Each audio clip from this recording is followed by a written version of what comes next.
Good morning, Murray Group. We are going to glitter epoxy dip a metal tumbler. You can mark because they're only $5 or $5 or $6, and just in case there's any mess ups or anything like that. I've already provided a list of materials, so we're going to go ahead and begin. First, remove your lid. A sticker comes on most of the cups. Just take it off, and you can wipe the cup down with like a warm washcloth to get any like sticker residue off. I've already done that. So remove your lid, put it off to the side. First thing you're going to do is you're going to get your painter's tape, or whatever kind of tape you have, and you're going to line the top of the cup, and we're also going to line the bottom. The bottom already has a an edge, so it's super easy to put the tape on. Okay, now that you have lined your cup top and bottom, make sure everything's all smooth, so there's no air bubbles. Make sure it's all smooth. Now that you have lined your cup top and bottom, we're going to start with your Mod Podge. Get a disposable cup, something you don't care about. Pour your Mod Podge in. There's different types of Mod Podge. I just use this one with the yellow label. Pour your Mod Podge in. Get your sponge brush. Dip it in lightly. You're going to do small strokes down your cup. Make sure they're nice and even.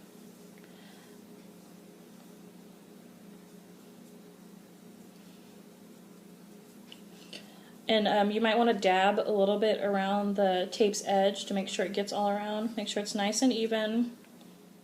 Once you have your Mod Podge in a nice even coat, you don't need to glob it on, it just needs to be nice and even. You're going to start with your glitter. I'm doing purple glitter. You can do any color you want, but you want to make sure that you have the extra fine glitter. That's what I use. Extra fine.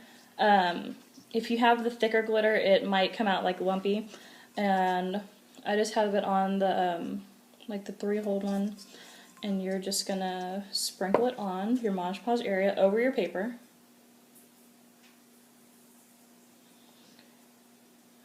Just go back and forth, make sure you're getting a nice even coat. Then I'm gonna rotate and do the other half. Put your glitter down, and then you're going to shake your cup a little bit. You can tap it on the edge to get the excess glitter off. And then you have one nice even coat. And then you're going to repeat it all the way around your cup. This cup seems to be pretty covered. I think there's a little spot over here that might need a little bit of glitter, but you can just dab it on lightly. Just really lightly. And then recover with glitter. So now that we have our cup entirely finished, entirely glitter coated, you're going to let it dry for an hour.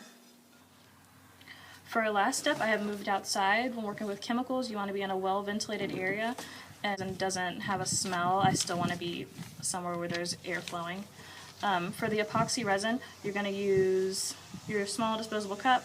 This came with it, and it's equal parts of the clear coat and epoxy resin. And you don't need much. A little goes a long way. Here's the first amount. And here is the second. That's about as much as you'll need. I've stirred it together. I just used an old pencil. Once it is stirred, you need to let it sit for about 5 minutes, and then it's ready to use. Once you have let your epoxy sit, you're going to take your sponge brush, dip it in the epoxy, and just start dragging it down the cup. It looks like it's going to get absorbed a little bit, but it's not. And you just make a thin coat. Let gravity help you do some of the work. Whenever you set the cup down, the epoxy will run a little bit and start and coat the bottom. So even if it looks like you don't have enough on there, it really is. So you're just going to go through. I always start at the top as I find it's easier. You're just going to go through and coat your cup. Okay, now that you have coated your cup in the epoxy resin, it should be wet looking and it'll be a little tacky.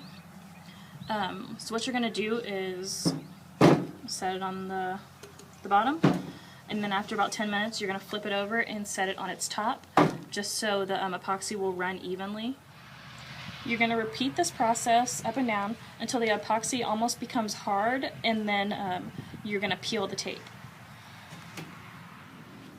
Okay, after a wardrobe change, a scenery change, now our cup is nice and tacky and we can start peeling the tape. Alright guys, your cup is almost ready to be used. I recommend letting your cup sit for a full 24 hours to harden. After this has happened, wash your cup with soap and water and a sponge in the sink, as the cup is not dishwasher safe. This quick rinse will get the little bit of sticky residue off that the epoxy kind of leaves behind. But after that, you're ready to go. I hope you enjoyed your training. Everyone have a great day.